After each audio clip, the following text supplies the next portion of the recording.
Soldier fella, what's up, man? USCJ here. It's the top of the morning. It's the top of the morning. Listen, I hope everybody is getting ready to get up, get out, and make some things happen this morning. Listen, USC has some incredible things going on right now. Listen, it's straight up go time. It's on and popping. It's on and cracking. And look, I know it appeared to be, and it appears to be a dead time right now for recruiting, a dead time for USC football. But I think there are things that are getting ready to pop off that are really hadn't come up to the surface yet, and it's going to be straight up go time. So when we look at this situation, USC, you guys already know, DeAnton Lynn has came over to be USC's new defensive coordinator. We can only expect maybe some of a few good defensive players could possibly be getting ready to make a move. Those that are in the portal, and it appears to be that way now. USC appears to be closing the deal on Kamari Ramsey, big time safety, 6'1", 205 pounds, out of Sierra Canyon High School. Look, USC was in his mix prior to him being recruited. So we want to look at him. It's straight up go time with him, man. I think USC is absolutely getting ready to move and groove as it relates to Kamari Ramsey, man. During his season this past year, Kamari Ramsey, he appeared in 11 games, had multiple tackles in 8 games, posted a season high of 8 tackles against Oregon State. They absolutely balled out, including 1.5 tackles for loss, and had 6 tackles in 8 games against both San Diego State and Utah. And he made his first interception this year against Cal. Now, there were reports that came out that suggested that there are 3 schools that are involved with Kamari.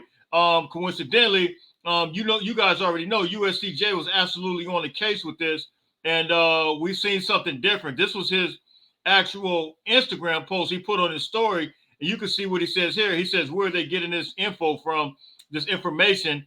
Because some suggested that it was Oregon State.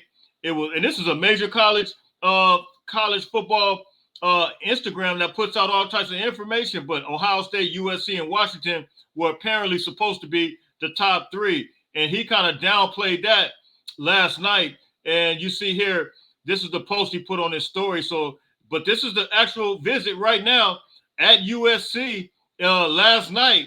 And look, you guys already know what happens when you come to USC. He's getting lost in the USC love sauce, and it's straight up on and popping.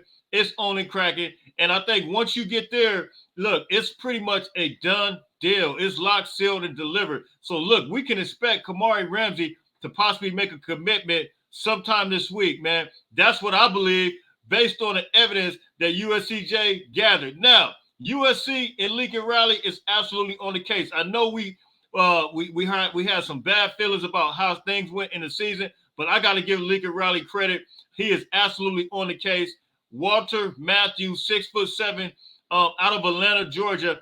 Lincoln Riley has visited him, and it's straight up go time, man. So that is a great thing, a great sign. We've seen him with Cameron Fountain the other day in Atlanta, Georgia. They are just killing Georgia right now. They're absolutely just going crazy with the recruiting right now. It's unbelievable. And it's straight up go time. Also, you guys seen Coach Newell as well on the recruiting trail. So Lincoln Riley is absolutely doing a phenomenal job and securing that 6'7", 240-pound tied end, Walter Matthews out of Atlanta, Georgia, man. So you guys can hit me in the comment section on that. There's some things shaking and baking. There's some things moving and grooving, and you guys need to be excited about what's happening with USC football right now. Also, Malik Murphy. You guys already know Malik Murphy is said to be that, now he has 5 schools: Georgia, South Carolina, USC, and this is per Pete Tamel. He's a big-time analyst on ESPN.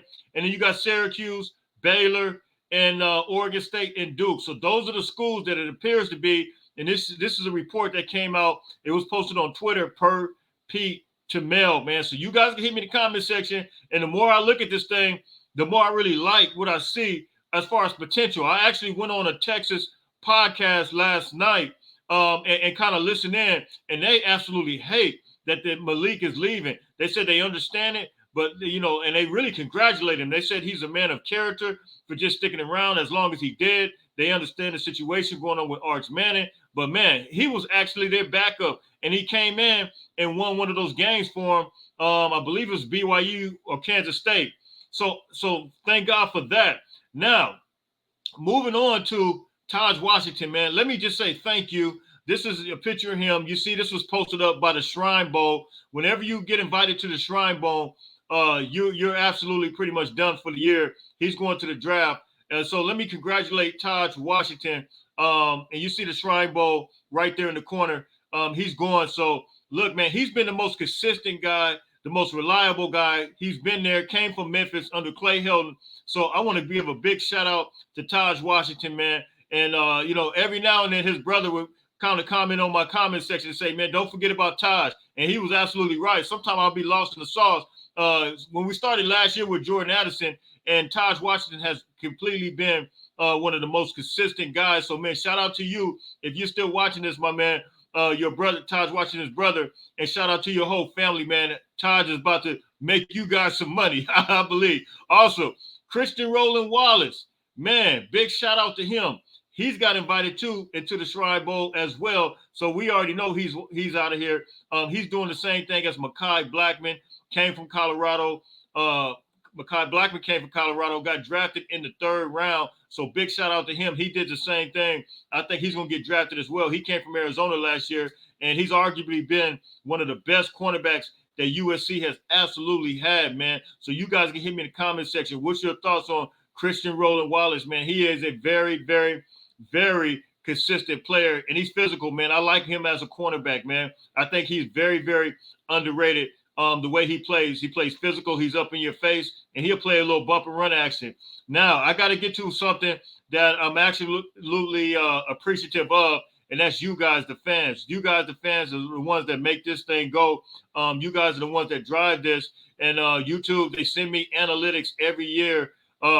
Every 28 days. You see it here. Let me say this. We crossed 5,000 subscribers yesterday. So thank you for that. But you see there, the last 28 days, you see there 12,000 watch hours for the last 28 days, and then 155,000.2 views every 28 days. It's been like this for a while now. So I just want to say thank you to all those who are involved with this, all those who kind of make this thing go. You, the fans, make this thing go, going over 5,000. And my analytics also showed me this. It also said that for the year, 484 uploads. I think I posted it on my YouTube page. You guys can go take a look at that. And then 1.2 million total views for the year. I didn't realize, I'm posting more than, it's only 365 days of the year, but I posted 484. But you know why? Because I love USC football. I love you guys. And the more I'm able to give you guys the information, it's become like a family type of environment. So I just want to say thank you to everybody, man. So look, I'm out of here. Until later on, listen, everybody stay blessed. Make sure you get up, get out, and make some things happen. Until later on, fight on, fight on, fight on.